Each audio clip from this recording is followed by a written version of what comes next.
it's just, I guess, really fitting getting to be here today to watch Ed Carlson at the Carlson Boys and Girls Club.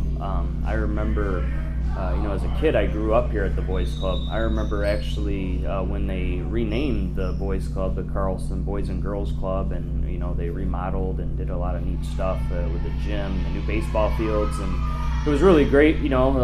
Something new for the kids. And but I remember about 30 years ago, being here at the Boys Club, and Kurt Carlson was captured, and it was all over the news, and we had ribbons tied around the trees, and thankfully Kurt was returned home safe, and everything worked out there. But I remember, shortly after that, we had put together a play and a music recital here at the Boys Club, and I remember Chip Stoner, who's the director of the Boys Club now, but back then he just managed this one facility. I remember him and a guy named John Harker running around and yelling at all those kids, and as he was yelling at those kids, he was looking at me specifically, I think, for most of that.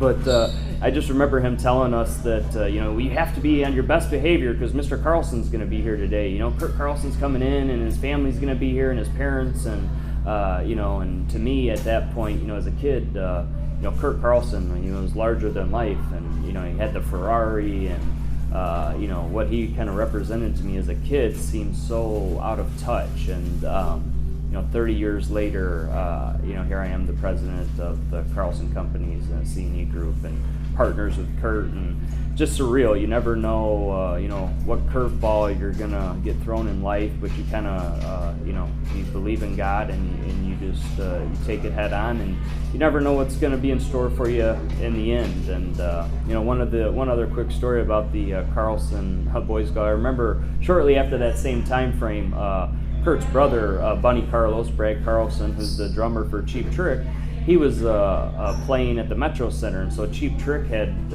donated tickets for the event for the concert, and they were going to bus all of us to the Metro Center from the Carlson Boys Club. And then I remember my mom saying that she didn't want me to go without a chaperone, and she wanted to take my my cousin to go with us to this concert. She didn't want me to go, and I just couldn't understand. I was about 8 or 9 years old, and I was like, why do I need a chaperone to go? And the chaperones from the Boys Club are going, and there's a bunch of kids going and stuff, and so end up get a chaperone. We end up going, and so the event starts, and the first thing that hit my mind was, where's the magician? I had thought Cheap Trick was a magic show, and then it came to me once I realized there was a rock group that my mom didn't want me at a rock concert at 8 years old by myself without a chaperone. But then I guess at that time I realized what Cheap Trick was and stuff. But no, it was very fitting to be here today at the Carlson Boys Club, and I'm, as always, I'm just humbled by